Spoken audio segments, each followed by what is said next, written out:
Assalomu alaykum qadrli futbol ishqibozlari, sizlar bilan futbol time. Bugun sizlar bilan 20-mart kuni bo'lib o'tgan O'zbekiston va Qirg'iziston terma jamoasi o'yinlarini tahlil qilamiz.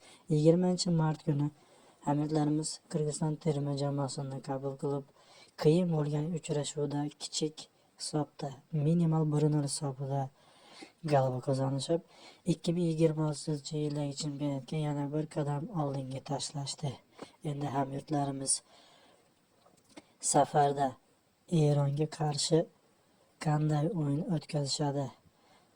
Bu o'yinda Abduqodir o'zini qanchalik ko'rsatadi va Ellar Shomurodov qolgan o'yinchilar qanday o'zini ko'rsatadi va kim gol uradi?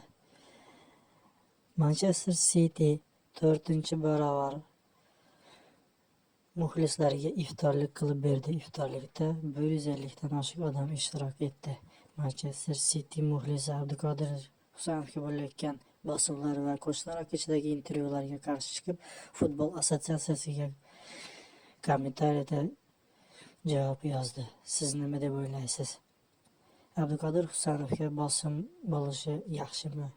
Intervyular hozirgi paytda endigina 21 yoshda bo'lsa, uni futbolchi ekanligini unutib qo'ymayapmizmi? Siz nima deb o'ylaysiz? Fikrlaringizni izohda qoldirib